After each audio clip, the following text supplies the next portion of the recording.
I'm Amy. I'm a teaching engineer in National High School. And my fantasy job actually would still teach, but just half time, magically make enough money to live on for them. And then I would write the other half time. That's non-fiction. That's great. You and Lori can start a club. Yeah. I'm Linda Wong, special consultant for the district. And I would bake, but also have the ability to eat better food.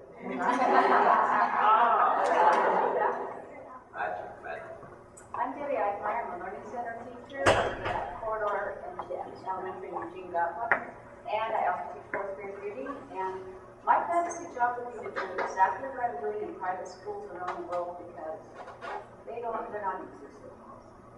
And you can get them. Oh, let's try. All right. Debbie. Well, you already heard about my fantasy life. I'm living part of it, but it's nice to get on that choreography.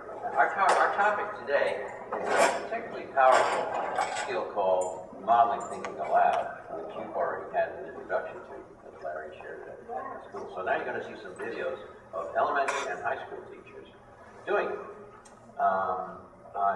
How many? Let's see. Are you the only secondary teacher? Anybody else a secondary teacher? No, everybody else. I used to be. Well, I'll focus on the elementary because I'll show you the secondary one too. Here's where this fits in the big picture.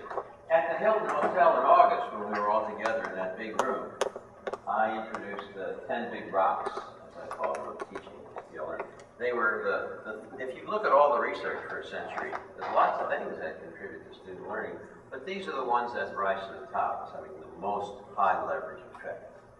And in other sessions that we've done here, I did one on number 3 when we were over at South High School. A few of you might have been here for that one.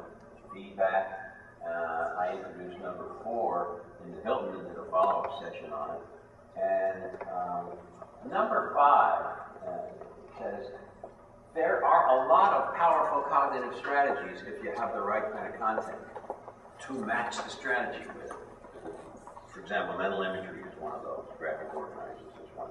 So I just picked this one because I don't see it very often and I thought you might be interested in it. Modeling thinking aloud is a way to teach kids mental processes for doing academic tasks. Like how to approach a word problem to figure out what it's really asking you to do. The mental process usually consists of questions kids ask themselves if they're good at it, and they have a little mental routine figured out. And there are many, many academic tasks for which such routines are appropriate, like knowing how to decode a word that you don't know. You run through a series of options. Oh, I can go back and read it again, see the context of it, or see if there's any syllables I recognize. See, there's a set of things to do. And low-performing, low-confidence kids often have brains just as able as anybody else in the class, but they don't have those routines. And many of those routines, especially the ones that have to do with logical problem solving, come from growing up in a middle-class household that's language-rich. So children of poverty and children who have not had the advantages of a language-rich household don't come with those routines because they are associated with language. So modeling thinking aloud is a way to teach them those mental processes. It's good for everybody, but it is particularly useful for kids who are behind or appear to be struggling. So let me get just a little flavor of it. The first clip I'm going to show you is really just for flavor. And the flavor I want to illustrate is that modeling thinking aloud is a little bit like acting. You are letting kids eavesdrop on you playing the role of being a student who doesn't know for sure how to do whatever the mental process is. Now, this particular one is Elizabeth, who's a high school English teacher, and she's given her kids the first complicated essay assignment where they have to take note cards. And they now have a table full of 50 note cards. And they're supposed to somehow assemble, organize that, and write an essay.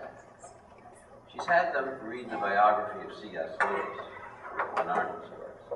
And the assignment is going to be to write an essay And they've read the Narnia books too. So the assignment is write an essay that shows whatever connections you can figure out between what happened to him in his life and what he put in his stories. An interesting assignment. But they have facts about C.S. Lewis on these cards here. You know, his wife died of cancer when he was so and so years old. He went to this particular English public school and a private school and had this horrible experience. So what do you do? Now, kids who are organized and around tasks like this know what to do, and kids who don't would benefit from something like the following. What I'm going to ask you to do as you look at this is, what is it that she is using modeling thinking aloud to model? What's this about? Patty Moore's friend died in battle. He took care of Patty Moore's mom, who later had dementia, even though she was one of, Jane Moore died of dementia, and Lewis was really close to her. She was almost like a mother to him. And his mother, who I put in this file, also died of cancer. And then Joy, the woman who fell in love with him, and also died of cancer. So that looks like something that made me think about, that there was, that all these people who were close to him died tragically. So there's a lot of illness and death in Lewis's life.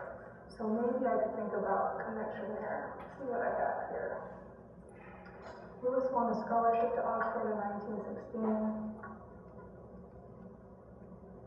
Doesn't really go anywhere that I have so far. Put that aside. Now, that's one of the steps that she wants her students to be doing with their note cards. What would you say that step is? And how is she organizing? She is organizing. Categorical. Yeah. Putting the cards together that in some way belong together. And what she's going to do, and she's also modeling one little step, which is not knowing what to do with some cards. So you put it aside and you're going to come back to it later on so you can dig at a category. She's going to go on to model several other steps too, like giving a title to the groups after you've got the groups. Then she's going to try and identify a theme. What are the themes that C.S. Lewis wrote about in his story? Then she's going to try and associate them. Then she's going to come up with a thesis statement. So anyway. But the quality of play acting and pretending you're a kid and having, experiencing struggles and not knowing quite what to do and false starts and self-correction, that's all built into modeling thinking aloud. Now, the page you got there on the table is the 10 steps that are the guidelines for when one does this skill. And what I'd like you to do as you read through it is try and identify the ones which you would guess would be most omitted or left out or forgotten about by somebody who's trying to do it. So, what are some nominations from the floor? What do you think might be most omitted? Got one, Amy? Yeah, I imagine the stuff of planning and Action and planning the script. What do you think? I would put the example, but I think Which step is that? the guidelines for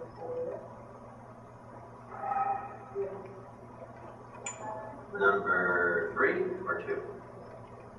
Number 2. Well, you can't even get into it if you don't have some task to do. She selected the task of sorting the cards. So if you don't do that, you wouldn't even get started. I think number 9 might be about the practice steps. Usually we're wanting an outcome, we want the finished product. Mm-hmm. Sometimes forget the practice part. Yeah. Because that would be what we're trying to teach. Mm-hmm. Check. Any other nominations? Yes. I definitely leave that number 8 because recording display is just, I can tell it, but I don't record it. Right. I was thinking 7 for you. Okay. Now, where did you see me go? Yep. Why did you think that? You nailed them all right. the debrief is often skipped, and having a public record or a display somewhere that the kids can check in is often skipped. And let's see. And the practice, what tends to happen is after I finish my modeling thinking aloud, I say, okay, kids, I want you to go do that now. And I don't know if they are really doing it or not, because I can't read what's going on inside their brains. So I'm going to show you a teacher who uses a thing called Think Aloud Paired Problem Solving, which immediately after she's finished with the modeling and the debriefing and all that, she says, okay, I want you to practice it in pairs, but only one person talks in each pair, and the other person is the coach, and has the steps. Then you switch roles, and she models that. And it makes a huge, I haven't ever been in a class when she did it. It's a huge, I've never seen a class of, she had fourth graders so quickly get the idea of how to apply the particular skill she was doing this word problems. But one other that sometimes comes up is number 5. That is, I get so caught up in my cool modeling thinking aloud, I forget to tell our kids why I'm doing it. I'm doing it so you'll know whether this is a multiplying or an adding problem, and you'll be able to figure that out on your own. Or I'm doing it so you'll know how to attack this mass of ugly note cards in front of you and what to do with it, and you're just telling people crazy. Okay, let me show you a clip of an elementary teacher who is using modeling thinking aloud, just to give you a sample of the look and feel now of 5 and 6. In about a half an hour from now, I'm going to ask you to name something that comes up with your kids that might lend itself to modeling thinking aloud. So keep that in the back of your mind as you watch these clips. And then we'll do a little application practice. Oops, already saw you, Elizabeth. Let's go to Linda. All right, let's see. The question is, I'm thinking the question is, how many did he have left for him to eat at lunch? All right. Next, I'm going to think, what is it we're trying to figure out? How many did he have left? What are we talking about here? Cookies? Yes. Okay, how many cookies did he have left? So my label will be cookies. All right, he had 12. That's one of the major numbers here. The number here is 12. And then he gave 4 away.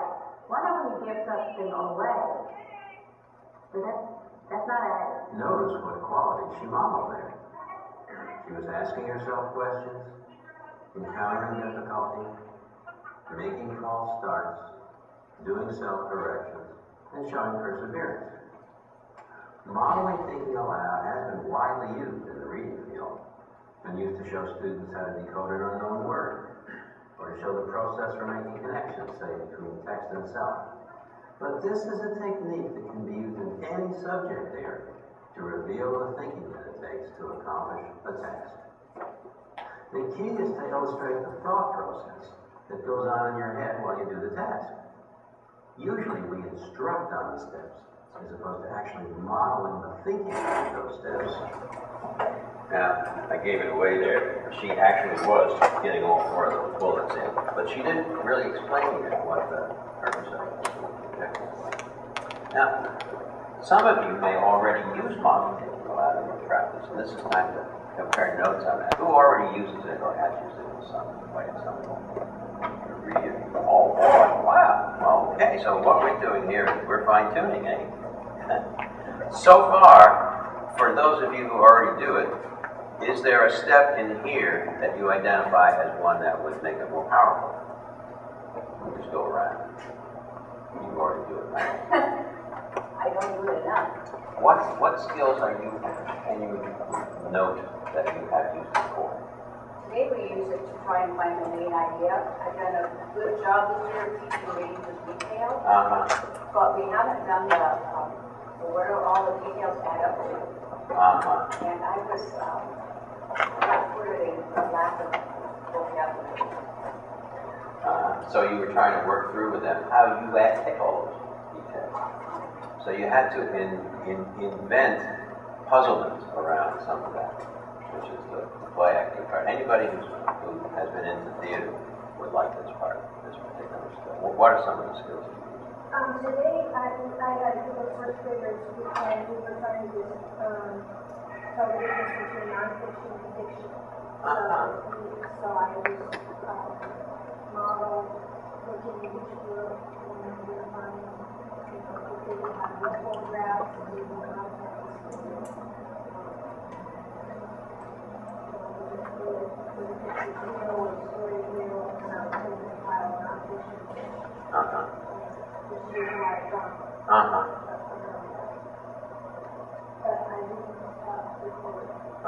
That's right. What's one other example of a piece of content that one of you has used on the I, in the beginning of the semester, last semester, I was getting frustrated with how the students were going to either science or problems that we could try to answer. So I used them then to show me what they're doing, what's the thought process. So, and then it know how to do that. So, I don't know, I'm kind of like, sometimes so I can look at it with GPS. So I call it beginning, the problem and solution. So when you do the question, so you have to let that what is getting to the problem, what is the problem, what is asking to do in your own words, and the solution. All the steps that you might be using to solve that problem. It doesn't have to be right at a very cool perspective of your own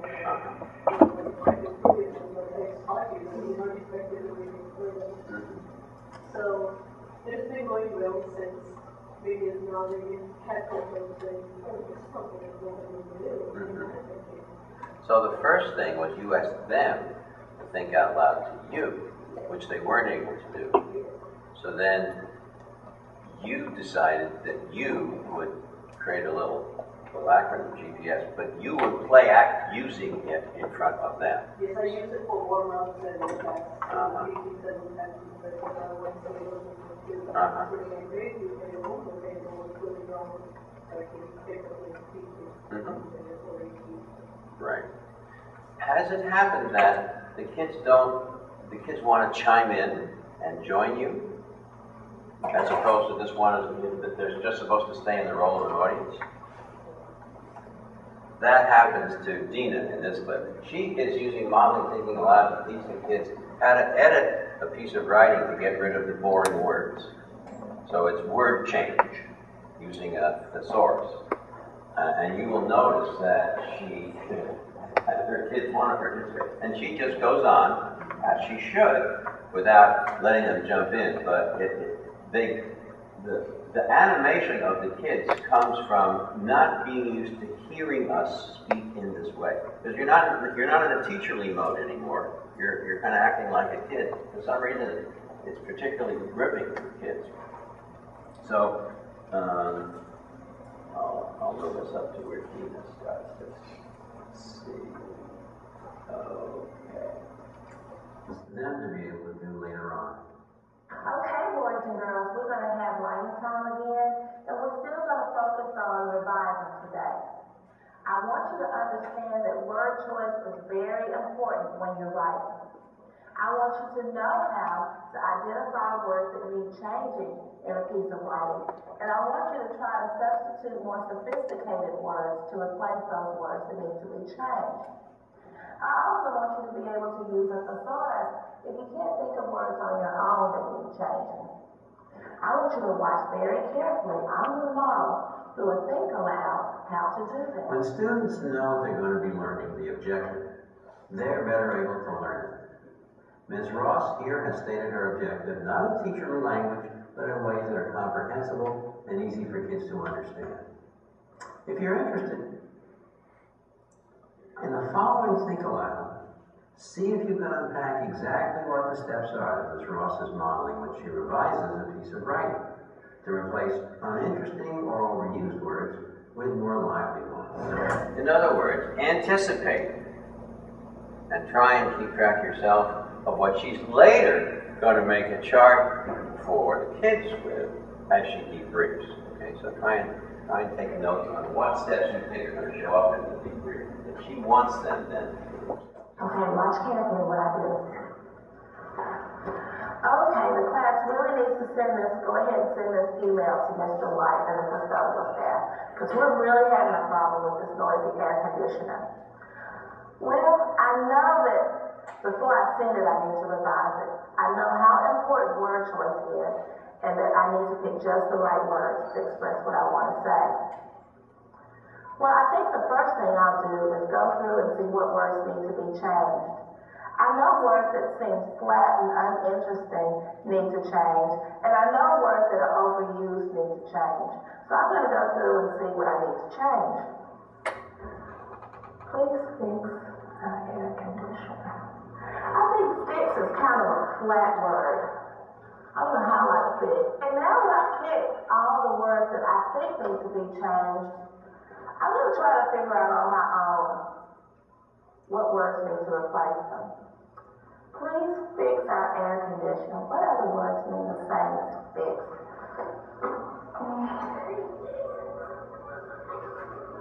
I know when somebody comes to my house to fix things, those people are called repairmen. So I guess repair might be a better word than fix. I'm going to replace the word fix with repair. Please repair. Oops, I forgot the word loud. Let's see. Loud. Let's look at the word loud. I'm having a hard time finding a word that means the same thing as loud. Luggage. I've gone too far. Loving. Loud. Noisy. Resounding. Deafening. Thunderous. Ear-splitting. I don't think it's quite that bad. Piercing. Shrill. I think I'll go with noisy. It's not telling students the steps that they should do, it's actually doing the steps in some real context. As if you were a student laboring through it, working your way through applying the steps in real time. You verbalize the internal thinking it takes to actually do the task. Omitting that is the most common mistake made in using modeling thinking aloud. It seems so easy to revert to old habits of instructing or telling the students what the steps are, instead of actually modeling them in this quasi-dramatic way. After the think aloud, the students might be ready to work on their own and use the steps if we could be sure they got what we were trying to model. But we can't presume that. So a vital step in modeling thinking aloud is debriefing. A step where you check that students actually caught all the steps that you modeled. Watch. Okay, now check your list. Let's look it over. The list of steps you think she modeled.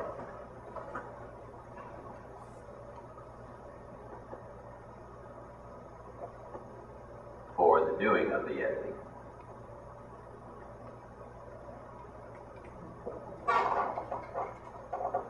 And now we'll see her start to construct her list with a degree.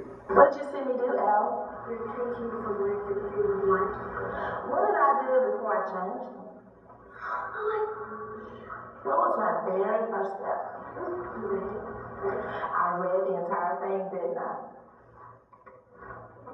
And as I read the entire piece, what did I do? What did I do while I was reading through the piece the first time? And Elise? Cross them out and highlight them. I selected words that needed what? Change.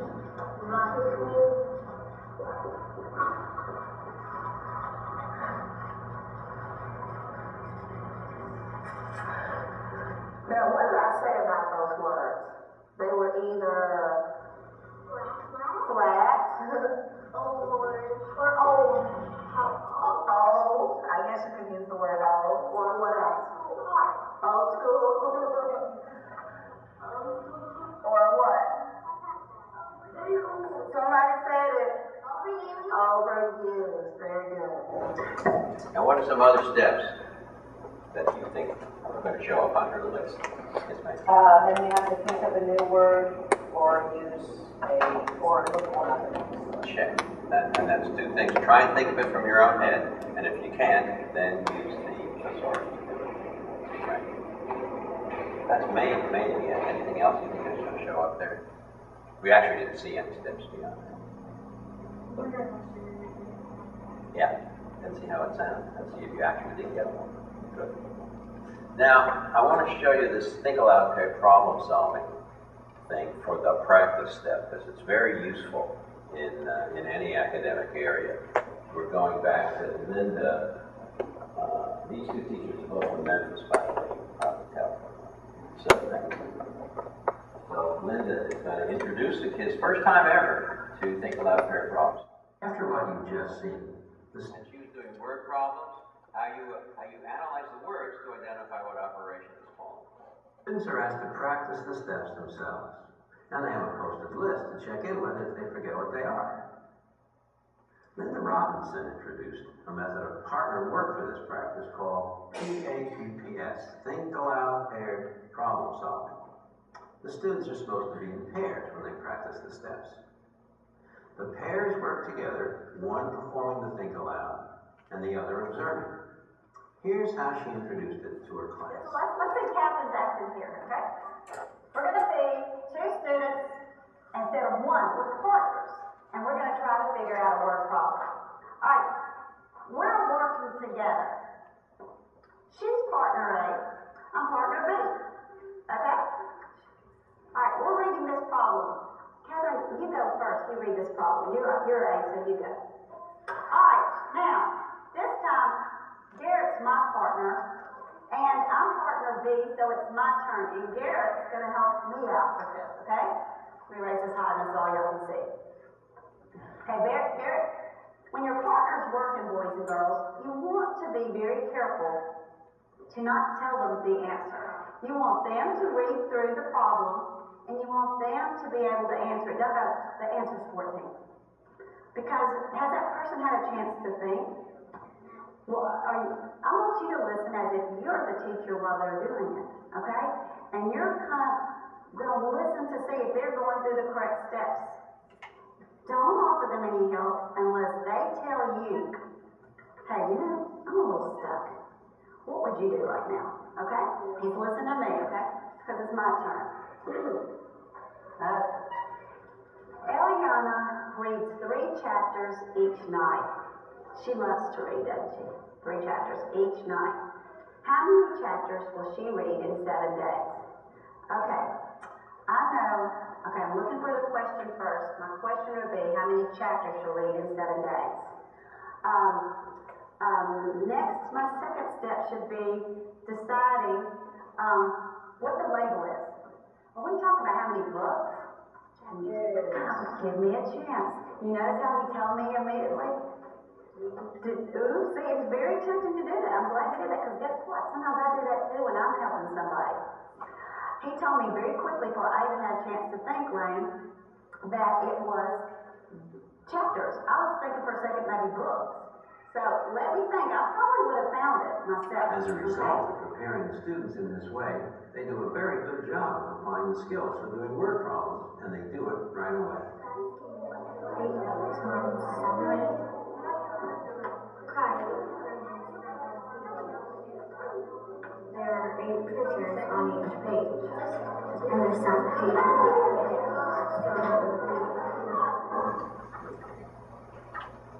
Any thoughts, questions, or observations about that think aloud pair problem solving strategy?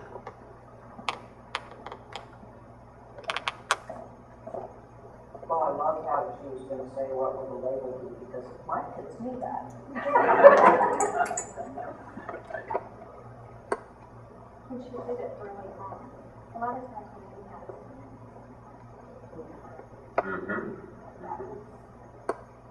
Yeah, that it forces us to think through what as an adult is an automatic process, and break it down into steps, and then ask ourselves, is it the right sequence for them to be doing? And sometimes what you find out is it isn't quite right. You have to change it a little later on, which is fine. But we are taking what is now at the automatic level and making it into questions for a kid to ask him or herself. But I actually did that with that age group, and with it, I'm not sure with that, I've done things like that with first graders in math. Doing math.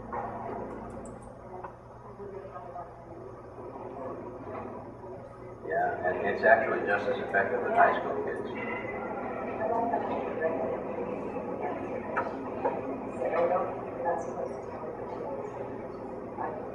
Right, yes. Which is part of the larger picture of the climate in her room, where it's safe to make mistakes.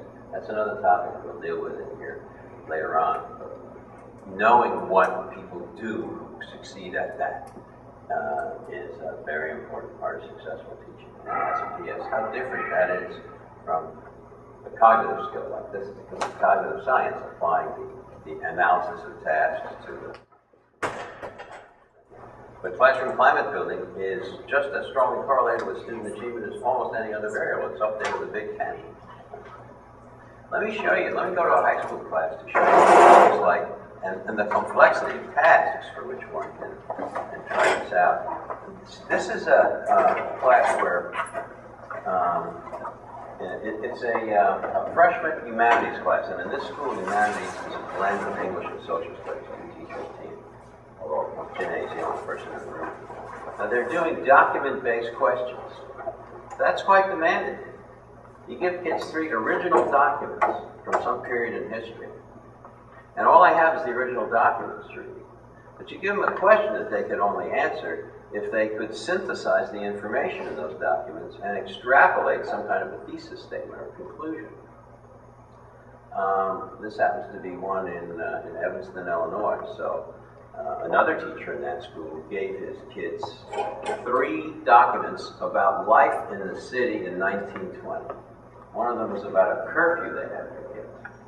Another document is about the sports and entertainment facilities that are available in the town in 1920. And then there's another article.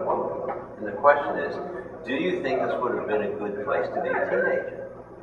And you have to justify your answer based on information. In other words, support your arguments with evidence. Very common core line. Now, Janae is doing one that I think is even more demanding. Janae has given them 3 original documents to read about the ancient world at the beginning of the Christian era. And her question is, how come Christianity took hold? So, what we're going to look at is she's never done modeling thinking aloud with them before, and she's introducing it to them along with the reason why she's going to do it, and then the directions of what she wants them to do while she's doing the modeling aloud. Now, what's different from the elementary versions is I'm a kid in Linda's math class. I'm just watching. I'm experiencing. And then later on, she debriefs and extracts from us collectively the list. Now, Janae says, I want you to write down what you see me doing while I'm doing it. Take notes on it, and then we'll do the collective debrief from that and make a class consensus. So, here it is. Oh, go away. I do change my shirts every now and then. Here is Ms. McAlpin Tony introducing the Think Aloud to her students on the skill of writing a thesis statement for a document-based question. Okay, so the next thing we're going to do, on the graphic, or if you picked up when you walked in, you are going to see 2 boxes. One says writing a thesis statement, think aloud, or the topic is writing a thesis statement, think aloud, okay? Use of the document camera is very effective when you're using text or something that you want to watch. And in this case, she's using it to show them the note sheet. They've all got one of those in front of them. And they're supposed to take the notes on what she's doing on a sheet of paper. On the left side, you see steps I see to making a thesis statement. And on the right side, you see steps to writing a thesis statement as decided by the class. Okay? now is a think aloud. During the think aloud, you need to be silent, okay? And you are going to write. What you are writing and what you are looking for are the steps that it takes to get to writing a thesis statement, okay? So our end goal is writing a thesis statement. I am going to talk through the process of thinking about a thesis statement and actually creating one, all right? And I'm going to do this as a student. So I'm not going to do this as Miss Matt, the teacher. I'm going to do this as Janae, the student, okay? So what should you be doing? When I am doing this, you are silent and you are writing down the steps that you see. So you're pretty much taking notes on what I said, okay? Anybody have any questions? So you did what you said on the left side? Right, you're going to take notes on what I'm going to say on the left side. Then afterwards, as a class, we're going to figure out what the steps were. Okay? And decide on the steps. Now for a few minutes, enjoy how Ms. McAlpin Tony playfully but skillfully models the thinking steps to make a thesis statement. In addition to enjoying it, see if you can record the steps in writing a thesis statement that she is modeling. And these are also the steps that she expects them to extract from witnessing her dramatization. I'd like you all to actually do this, so have a pen or pencil up. Use the back of that sheet of paper. Whenever you think she's completed a step and going on to the next one, make sure you got something to jot it down. In essence, we're pretending to be one of the kids in the class. This is demanding. Any questions? Notice how the document camera is used so students can see her moving between documents and making the notes. Whatever, I'm the day after work.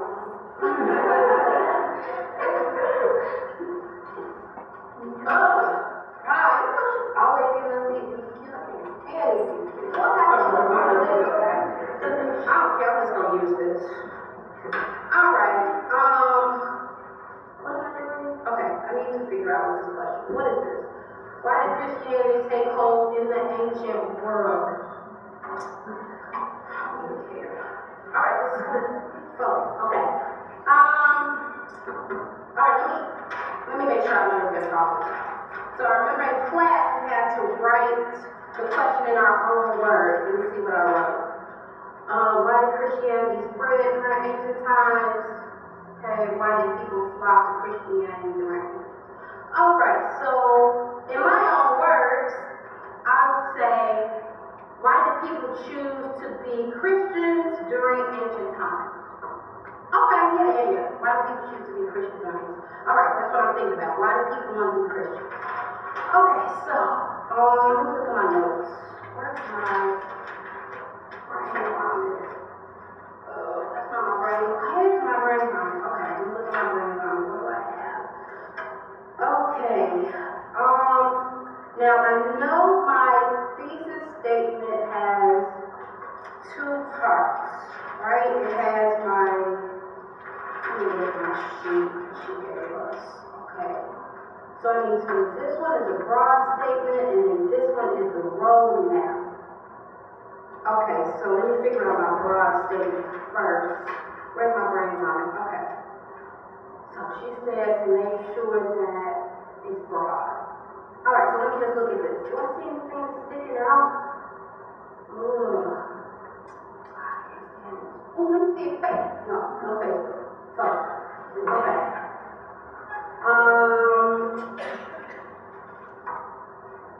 Oh, violence.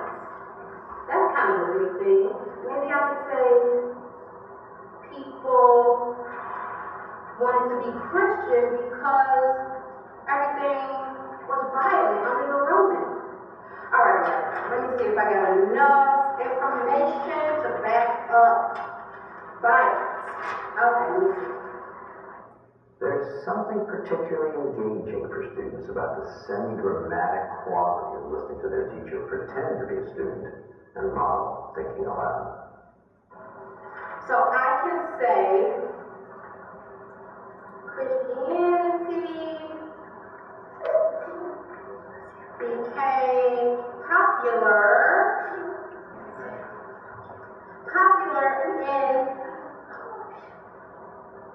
became popular in whatever, I'm just going to use ancient times instead of world, because it gave hope.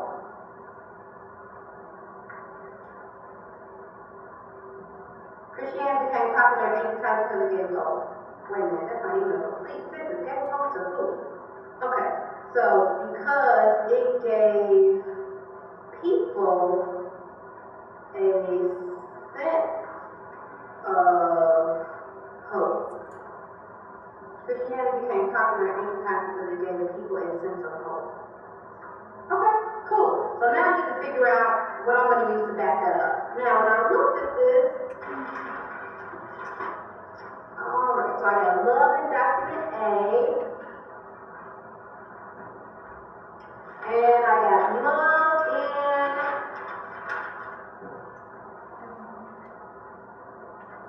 document E. Cool. And I know she said I need to have 2 documents to back this up. I got 2. Boom, let's go. Alright. So the next thing I underlined, what was that? Eternal life. Okay, so let me make sure I have documents to back up eternal life. Let's see. Oh, I got it right here. Immortal life, that's document B. But then, let's see, what else do I have? Well, shoot, I don't even have anything else that says immortal life.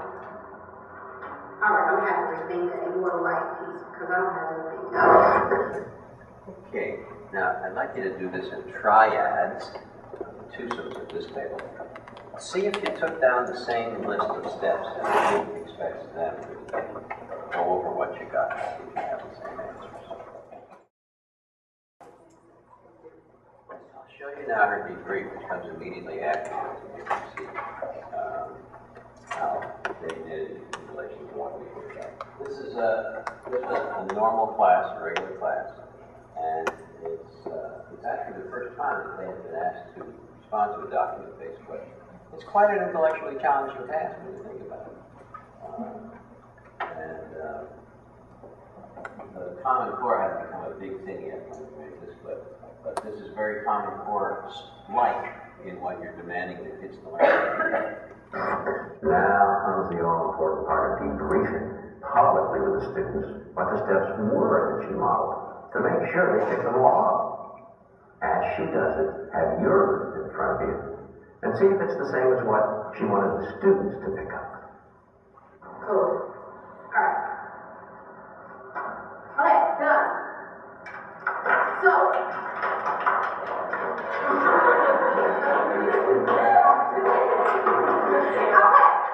hold up. Gotta do my hair back together. Okay. So what steps did we hear? What is the first thing we had to do, Sierra? Okay, so we needed to read and understand the question. What did we do to make sure that, what did I do to make sure I read and actually understood the question? Go ahead, Lauren. So you thought about that and then reset it to make sure you knew what you were saying. Okay. What is the second step? Cece. Start looking for your broad view. So go through your notes and then check it with the sources. Okay, so I heard a number of steps there. Yeah. So what is the next thing I did after reading and understanding the question? Look at your notes. Right. And I'm looking at my notes for what? Your broad view. My broad view? Yep. Before I write it down, do we agree? Is that the second step? Your road view, you did go to your documents. It was on the broad view, but you wanted to make sure it was one that could be supported by, you're looking at all the, you're finding commonalities between the documents to find the broad view. Okay. Anybody think the second step should be different, right? I said like analyze your notes to make sure you have like enough support for it. Okay, yeah, that's very similar. Right? So we can take notes as being our brain vomit. We can take notes as being our annotations. Okay? Anything that we use to take notes on this topic, we can look at right now. You go back to your documents and find at least 2 documents that will support your child. Yes. So, number 5, we're going to go back to documents and find support for each toe. And how many do we want to find? At least 2. Alright, so we've done that, and then what? And first of all, anybody have any objections to any of the steps? You should put your weakest. Put the weakest in the middle? Yeah. Okay. Where do we want to put that? In between just before, in between the last 2 steps, because you're talking about you find your reasons and support for the thesis, and then next you say that you go back and find support for your chicken toe. So when we go back to the chicken toes, then we can decide which one has the most information to back it up and which one has the least. And we want to put our weakest argument in the middle. Now that comes from previous commentary. It wasn't something that she modeled, it was something that came up. She's bringing that up out of past guidelines she's given. It's a very interesting little thing that she taught her kids. There's a principle of learning called sequence, which you may know, and it says whenever you want your kids to learn a list, it could be a list of spelling words, it could be the steps in glazing pottery, it could be anything that's stepwise. When there's a list to learn, the first and last items on the list are always the quickest to learn and best remembered. And the one that's the first to go is, guess what?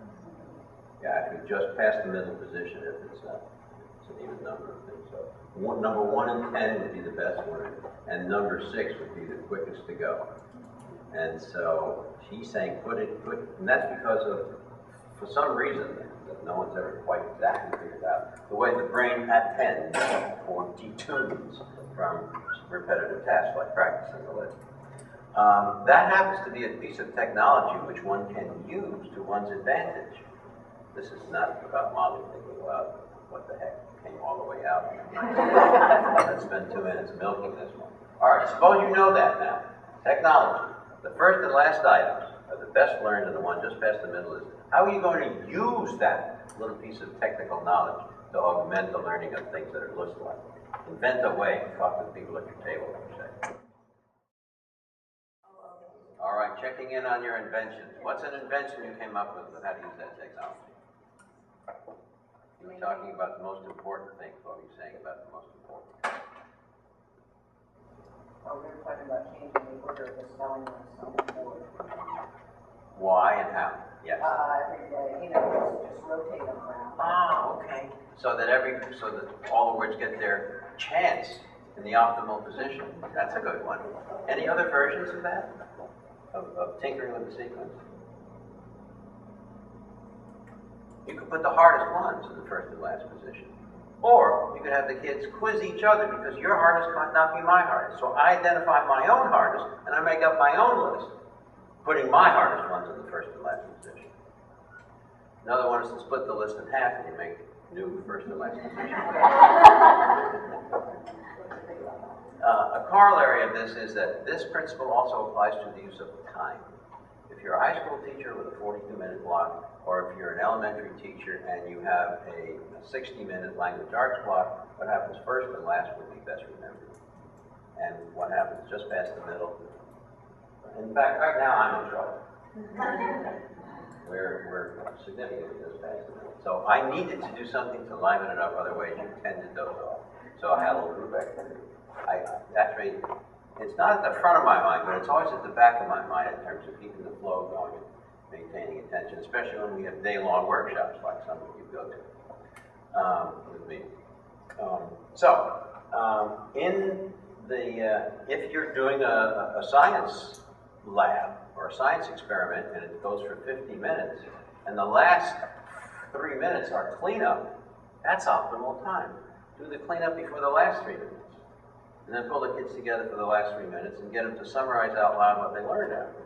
That's the kind of thing one does. End of diversion, back to modeling thinking aloud. Okay, so how did our list line up with what she wanted them to get out of it?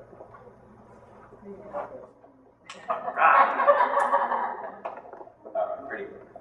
Now, I'll just show you 20 seconds of her talking to me at the end about what her experience of this was like. You know, I said, so what did you think today? And she said, what did you get from today? Is this. Listen now to Janae right after the lesson, reflecting on how this strategy helped push her students further on thesis writing and her excitement about that. That's the first time you've done Molly thinking one? Some people think with body language. Yeah. So what did you pick up when you went around and listened in about how well they were explaining themselves? It was so much more, it seemed like it was a higher level of thinking going on once they listened to me.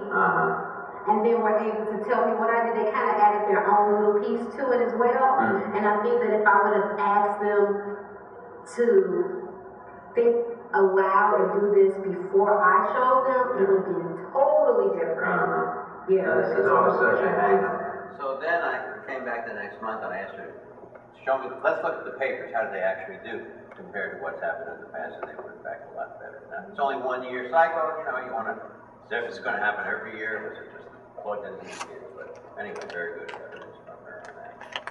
So let's look at our own kids in our own curriculum now. What I'd like you to think about for 30 quiet seconds by yourself is, what is a skill or a process, current or coming up in your curriculum, for which modeling thinking aloud would be a booster? Turn that over to Mike.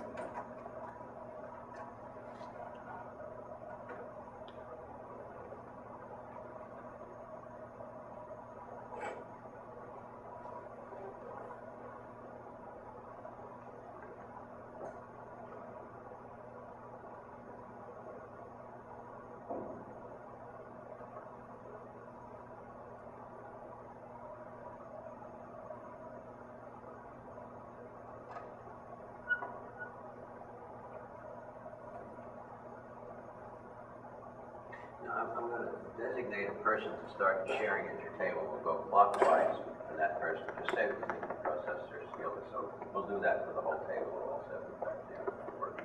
Start with the person that has on the brightest article. All right, folks.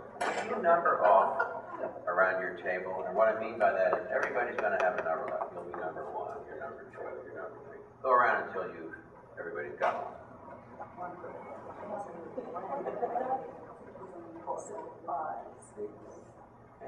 Now, this is going to be a lightning round of practice. I'm going to pick one person arbitrarily, randomly at each table, and for 60 seconds, only 60 seconds, I want you to start speaking as if you were doing it. You just outline the content of the modeling aloud. And so, if I roll your number on the dice, I want you to start actually doing it, and the people at your table are as if they were your students witnessing. Now, it is conceivable that I might pick somebody for whom you need a text to be doing it with. You don't, because you know have some of the words in your head for polysyllabic decoding, so you don't need the text. But if you were going to talk about how to assemble the details into a main idea without the text in front of you, then the challenge is to remember a story and invent the details. But if it's absolutely impossible to do it, then call me over and I will roll the dice again at your table. So, person number 1, I would like you to be the timekeeper to keep it to 60 seconds. Okay? However, the person who's going to try it out is person number 2.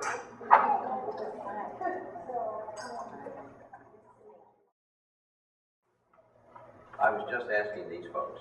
You're in an advanced group. A lot of them have already done this. So what I'm wondering about is what's the value added of today? What are your takeaways, or the thing you're polishing the stone around that you'll do more of, or do a little different because of our practice today? What do you think? Well, pretend I'm a student for one thing. Get away from the explaining mode and really be a kid. Yes. The sports team here has missed out on a lot of time before they have taken to whatever they do. Since when negative expressions pop up, like prepare model taking and then put students in their taking their having past expression around big answer and they arrive at the answer that matters. I have missed opportunity on being able to answer everybody else. And you can build you can try and build that into the model thinking aloud, but that's also an add-on thing that you're putting into it, right? What are some other characteristics that stood out to you today of doing it? Being able to get the kids to basically record and display what it is that's was pretty valuable. Them to come up with the steps for their character that they will learn. Yeah. Janae didn't post, that one of her takeaways was, I didn't post it so they could use it, but on the other hand, they each had their own law, so it might have worked out okay. Any others? I need to identify the skill. In teacher talk, identify the skill that I'm going to teach, so that they don't just see Eddie being Eddie. Check. Actually, name what it is. What you're about to see is I'm modeling a skill called blah blah blah, which is useful because of blah blah blah. Yeah, if you don't do that, they'll have to pick up their own characteristics. I remember a story I once saw Madeline Hundred tell. It was about well, let's say that Amy is on the baseball team, and she's a terrific hitter, and I strike out every time I get up. So the coach says to me, John, watch Amy, she's a terrific hitter. So I watch Amy. When Amy plays baseball, she swaggers up to the plate, looking mean, trying to intimidate the pitcher. And then she rocks the bat with narrow eyes, like Stan Musial. She puts it up on the bat with a sneer on her face, and just as the pitcher is about to throw the pitch, she calls timeout and backs out of the bat. Bangs her spikes, knocks the mud out, goes back sneering at the pitcher, and then she spits. Puts the bat up, and then when the pitch comes in, she has this beautiful level swing, and pow! Line drive over. So, I watched Amy. I watched Amy, and I do as Amy does. I walk up swaggering, looking mean. I glare at the pitcher, and I rock the bat. I stand. Just before the pitch comes, I call timeout, I step out of the back box, and I knock the dirt out of my spikes. Then I sneer even in a more mean way, and I step back into the batter's box. And I put the bat up on my shoulder. When the pitch comes, I do the same old loopy swing I always do, and I strike out, 3 of them. So I failed to attend to the most significant attribute of what should be focused on in the model, and got all the others right. So that I thought of that when you talked about the significance of naming, saying what it is and what it is that you're supposed to attend to. Well, have fun with it, folks. Go forth and share this with your colleagues and get them to try it out. Or, a nice way to get people involved in this is say, hey, I'm going to be trying modeling thinking aloud tomorrow, Judy. These are the steps I'm going to tweak. You mind taking 10 minutes and just come into my class when you get your gym? Tell me which of the steps I did. Objective feedback, non-evaluative, but it gets people interested. So we are done for the evening, folks. Delightful to have you here. Looking forward to seeing you again. No,